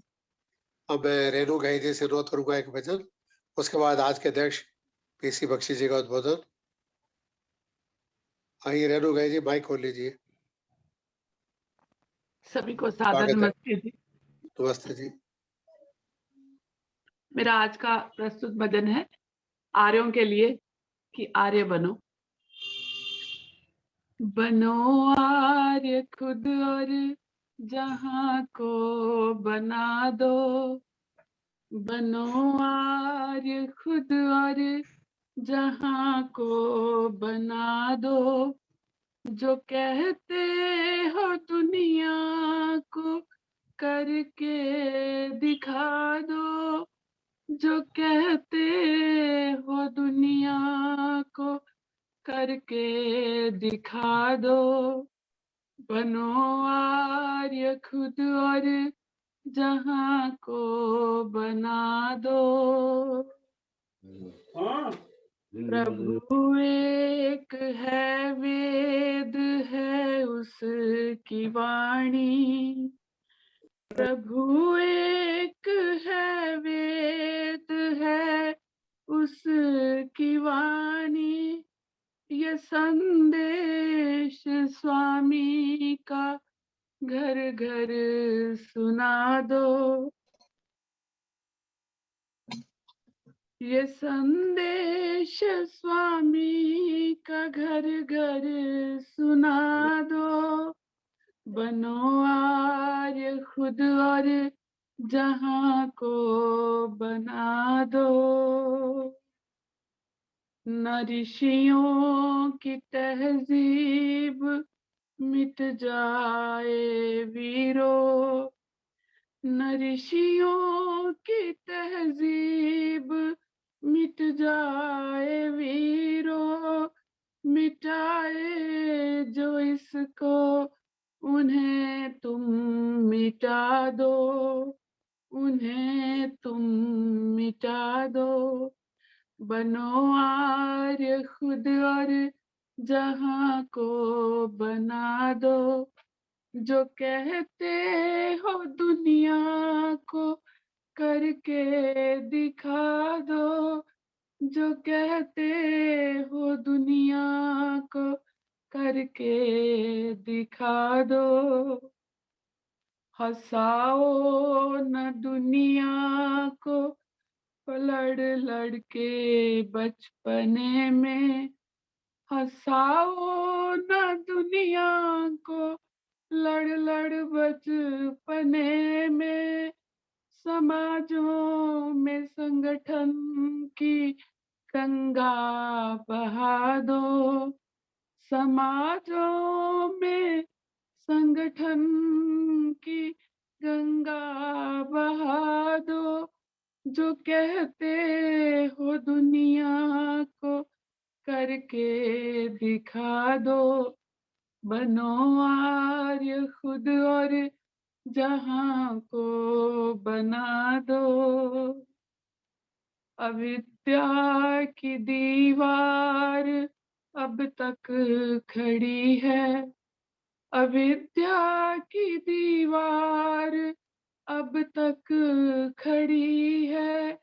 उठो और नींव से इसको हिला दो, उठो और नींव से इसको हिला दो। बनो आर्य खुद और जहां को बना दो, जो कहते हो दुनिया को करके दिखा दो, जो कहते हो दुनिया को करके दिखा दो। भटकते बहुत प्यास लब फिर रहे हैं, भटकते बहुत प्यासे लब फिर रहे हैं। मुसाफिर उन्हें जाम भक्ति पिला दो, मुसाफिर उन्हें जाम भक्ति पिला दो। बनो आर्य खुद और जहां को बना दो, जो कहते हो दुनिया को करके दिखा दो, जो कहते हो दुनिया को करके दिखा दो। जो कहते तुम्हें लोग कायर व बुज़दिल, जो कहते तुम्हें लोग कायर व बुज़दिल, उन्हें अपनी शक्ति का परिचय दिखा दो, उन्हें अपनी शक्ति का परिचय दिला दो। तुम्हें अब तो अनिवार्य है आर्य वीरों, तुम्हें अब तो अनिवार्य है आर्य वीरों। प्यारे ऋषि को घर घर पहुंचा दो, प्यारे ऋषि को घर घर पहुंचा दो। जो कहते हो दुनिया को करके दिखा दो, बनो आर्य खुद और जहां को बना दो। धन्यवाद जी। बहुत बहुत धन्यवाद रेणुका जी। आज के कार्यक्रम के अध्यक्ष आदरणीय श्री पीसी बख्शी जी, कमांडर प्रधान आर्य समाज बसंत कुछ हमारे बीच में है, वो अपना अध्यक्षीय वक्तव्य होंगे। उसके बाद डॉक्टर रचना चावला जी भी है, ईश्वर देवी जी भी है। 7 बजे तक कार्यक्रम चलेगा और उनको भी 2-3 को मौका मिलेगा। और इस महीने के कार्यक्रम में सोमवार, बुधवार, शुक्रवार 5 बजे, और जिनको लिंक नहीं मिलता वो अपना मोबाइल नंबर व्हाट्सएप कर दे ताकि उनको सीधा निमंत्रण मिलता रहे। आइए बख्शी साहब, अपना आशीर्वाद और उद्बोधन मार्गदर्शन, स्वागत है। धन्यवाद अनिल जी। मेरा सारा जीवन फौज में निकला, यानी मैं नेवी में था। तो दवाई और मेडिसिन के सब्जेक्ट से तो बहुत दूर रहे।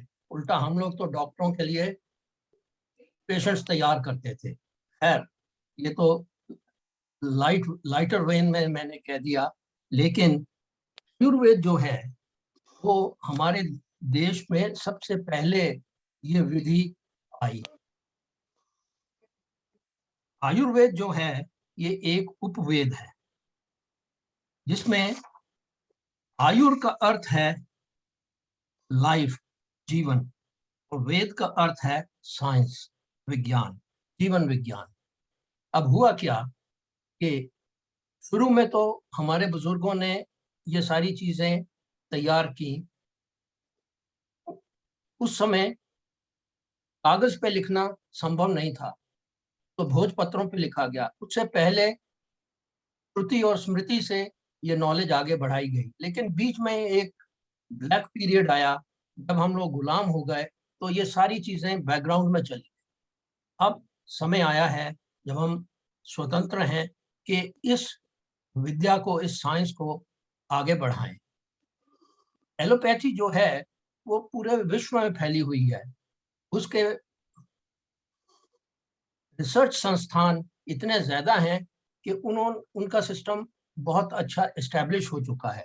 एक चीज जो मैंने नोट करता हूं वो ये है कि जो भी एलोपैथिक रिसर्च हुई है वो सब इन्होंने, आजकल के डॉक्टरों ने, दुनिया भर के डॉक्टरों ने बड़े अच्छे तरीके से किताबों में, बोर्ड लेटर्स में उदाहरण दे दे के, पिक्चर्स दे दे के, नक्शे दिखा के हमको प्रेजेंट की है। मेरा ये कहना है, हालांकि डॉक्टर मंजूषा राजागोपाल एक संस्थान में हेड हैं अपने डिपार्टमेंट की, वो लोग ऐसा कार्य कर रहे होंगे, लेकिन एलोपैथी के साथ टक्कर लेने के लिए या इसको एकदम फूल प्रूफ बनाने के लिए आवश्यकता ये है कि जो भी हमारी नॉलेज है वो किताबों में एक बड़े अच्छे तरीके से लिख के आगे पास ऑन की जाए, ताकि आगे की रिसर्च भी हो सके और जो हम मेरे जैसे लोग हैं वो उसको पढ़ के पूरा फायदा भी उठा सके। मैं एक उदाहरण देना चाहता हूँ। कहते हैं आयुर्वेद में कि ये अदरक को उबाल लो। अब कितनी देर तक उबालना है? उबाल आ गया तो कितनी उसको फ्लेम कम करके कितनी देर तक उबालना है, क्योंकि जो रसायन है वो जितना ज्यादा उबालोगे वो उतना ज्यादा वो जल जाएंगे, खत्म हो जाएंगे। तो इस तरह की छोटी छोटी चीजें पूरी तरह से एक्सप्लेन नहीं की गई। तो रिजल्ट ये होता है कि जो भी हम आयुर्वेद कहते हुए या करते हुए जो भी हम उपचार करते हैं उसका पूरा फायदा नहीं होता। हमारे देश में अब एक मिनिस्ट्री ऑफ आयुष बनी है जिसमें आयुर्वेद, योगा, नेचुरोपैथी, यूनानी, सिद्ध, सोवा रिगपा और होम्योपैथी है। लेकिन इंडियन सिस्टम ऑफ मेडिसिन में आयुर्वेद, यूनानी, सिद्धा और सोवा रिगपा है। इनमें से आयुर्वेद सर्वप्रथम है।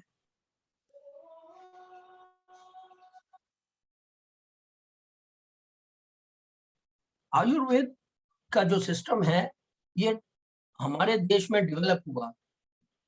बेसिकली ये ट्रॉपिकल क्लाइमेट में होने वाली बीमारियों के ऊपर आधारित है, उसके ऊपर ज्यादा ध्यान दिया गया। जबकि एलोपैथी में दुनिया भर की बीमारियों का इलाज मिलता है। लेकिन आयुर्वेद को और पॉपुलर बनाने के लिए और अच्छा बनाने के लिए अनुसंधान की बहुत आवश्यकता है।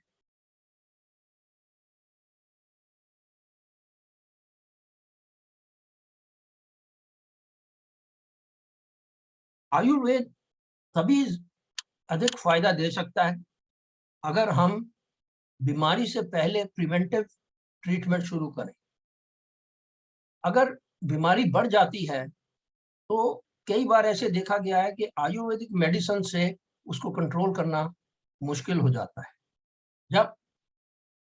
तब लोग एलोपैथी की तरफ भागते हैं। एलोपैथिक मेडिसिन के साइड इफेक्ट्स भले ही हों, लेकिन जब आप बुरी कंडीशन में होते हैं तो एकदम कंट्रोल करती हैं वो मेडिसिन। और जब आप कन्वालेसेंस स्टेज में आते हैं तो उस वक्त आप इंडियन सिस्टम्स या आयुर्वेदिक मेडिसिन का इस्तेमाल करें तो आपकी रिकवरी बहुत अच्छी हो।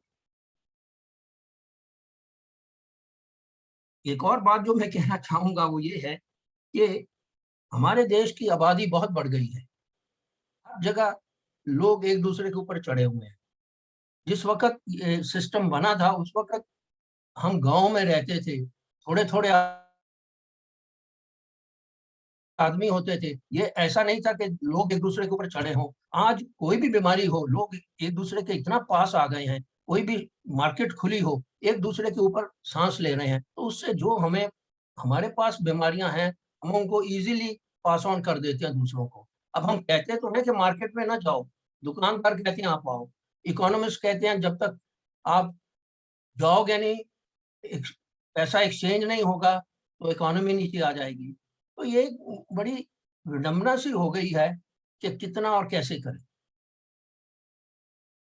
मैं डॉक्टर मंजू शाह का बहुत बहुत धन्यवाद करता हूं कि उन्होंने बड़े अच्छे तरीके से हमें बताया कि ये बीमारी क्या है ओमिक्रॉन की और इसका उपचार कैसे किया जा सके। उसी तरह वैद्यराज धर्मवीर आर्या जी का भी धन्यवाद करता हूं क्योंकि उन्होंने अपने एक्सपीरियंस के ऊपर आधारित कई चीजें बताई।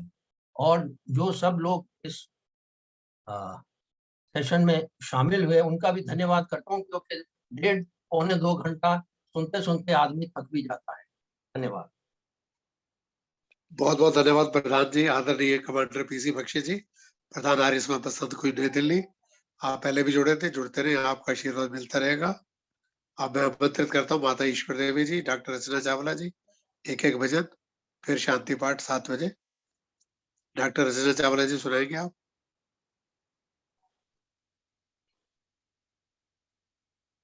डॉक्टर रचना जी, माता ईश्वर देवी जी अलवर से। आज नमस्ते, आज तबीयत ठीक नहीं है। चलो कोई बात नहीं, कोई और सुनाना चाहे? कोई और सुनाना चाह रहा है? चलो प्रवीण जी, आइए एक भजन और शांति पाठ करा दो। परसों फिर मिलेंगे 5 बजे एक नए विषय के साथ, नए वक्ता के साथ। प्रवीण आर्य जी हमारे राष्ट्रीय मंत्री दुकान में बैठे हैं। प्रवीण जी माइक खोल लो। एक भजन और शांति पाठ। ऑनलाइन उपस्थित धर्म प्रेमी सज्जनों, मातृशक्ति जैसा कि आदेश हुआ है गीत और शांति पाठ के लिए। प्रभु तेरा ओम नाम सबका सहारा है। प्रभु तेरा ओम नाम सबका सहारा है। सारे ब्रह्मांड का, सारे ब्रह्मांड का जीवन आधारा है। प्रभु तेरा ओम नाम सबका सहारा है।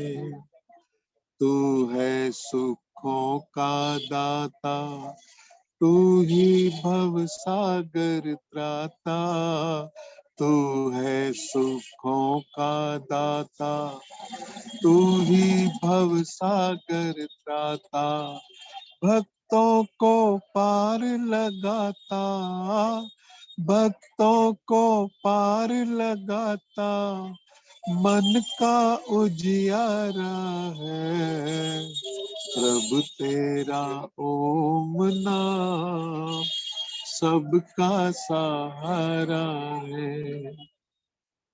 जग को रचाने वाला, बिगड़ी बनाने वाला, जग को रचाने वाला, बिगड़ी बनाने वाला, दुखड़े मिटाने वाला, दुखड़े मिटाने वाला, सखा तू हमारा है, प्रभु तेरा ओम नाम सबका सहारा है। सारे ब्रह्मांड का, सारे ब्रह्मांड का जीवन आधार है, प्रभु तेरा ओम नाम सबका सहारा है।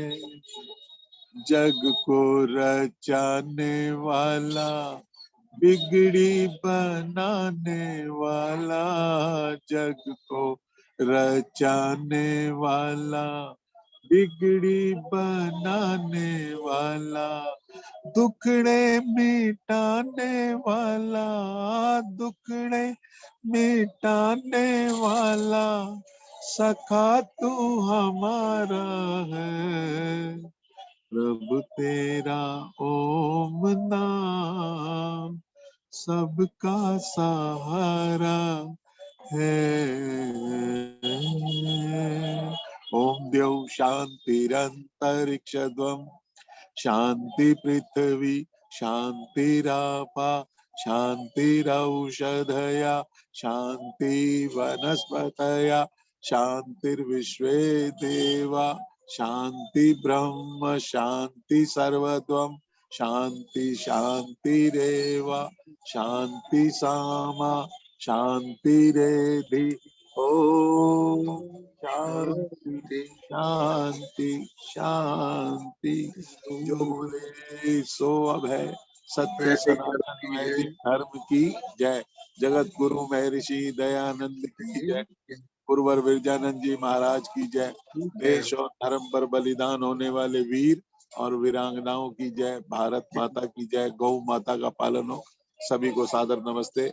और जब जब भी आपको ऐसे सुंदर आयोजनों की सूचना मिले, आप इसी प्रकार अपना स्नेह बनाए रखें और अपने इष्ट मित्रों को ये लिंक भेजकर जोड़ें ताकि वो भी लाभान्वित हो सकें। धन्यवाद। सभी का बहुत बहुत धन्यवाद। आज 340 वेबिनार हो गए। परसों फिर मिलेंगे 5 बजे नए वक्ता के साथ, जो निमंत्रण मिलते हैं आगे भी सबको भेजते रहिए ताकि जो भी अच्छे योग्य व्यक्ति बुलाते हैं लाभ मिल सके। राजेश बेहतरदा जी प्रधान जुड़े लाजपत नगर के, उनका स्वागत करता हूँ। विजय लक्ष्मी जी भी है आयुष्मान जनकपुरी सी ब्लॉक से, ए ब्लॉक से, उनका भी स्वागत है। परसों मिलते हैं। हाँ, हमारी यूट्यूब चैनल है 2, आर्य युवक परिषद और युवा उद्घोष, दोनों को लाइक करें, सब्सक्राइब करें और अगले दिन कार्यक्रम अपलोड हो जाता है, उसमें भी आप देख सकते हैं। और मेरी श्रीमती जी का प्रवीण आर्य भजन, उससे भी जुड़े, हर तरह के गीतों का आनंद उठाएं। धन्यवाद।